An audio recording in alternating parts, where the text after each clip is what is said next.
ಸಂಧ್ಯಾವಂದನೆ.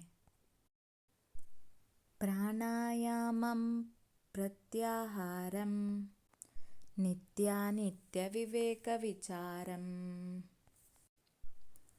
ಜಾಪ್ಯಸಮೇತ ಸಮಾಧಿವಿಧಾನಂ ಕುರ್ವವಧಾನಂ ಮಹದವಧಾನಂ. ಅರ್ಥ: ಮೊದಲು ಬಾಹ್ಯಲೋಕಕ್ಕೆ ಸಂಬಂಧಿಸಿದ ಮಾನಸಿಕ ಪ್ರಚೋದನೆಯನ್ನು ಹಿಡಿತದಲ್ಲಿರಿಸಿಕೊಳ್ಳಬೇಕು.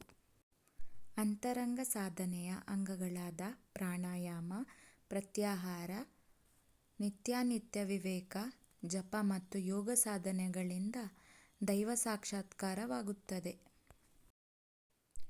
ಜನ್ಮನಾ ಜಾಯತೆ ಶೂದ್ರಃ ಸಂಸ್ಕಾರಾತ್ ದ್ವಿಜಯುಜ್ಯತೆ. ಅರ್ಥ: ಹುಟ್ಟಿನಿಂದ ಎಲ್ಲರೂ ಸಾಮಾನ್ಯರೇ.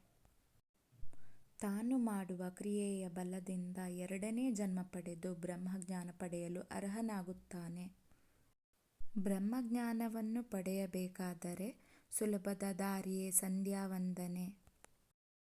ಯಾರು ತ್ರಿಕಾಲದಲ್ಲೂ ಸಂಧ್ಯಾವಂದನೆಯಲ್ಲಿ ಅರ್ಘ್ಯ, ಜಪ, ಉಪಸ್ಥಾನ ಇವುಗಳನ್ನು ಮಾಡುತ್ತಾರೋ ಅಂಥವರಿಗೆ ರೋಗಭಯ, ಶತ್ರುಭಯ ಮುಂತಾದವುಗಳಿಂದಲೂ ಪಾಪದಿಂದಲೂ ವಿಮುಕ್ತರಾಗಿ ಸಂತೋಷದಿಂದ ಜೀವನ ಸಾಗಿಸುತ್ತಾರೆ.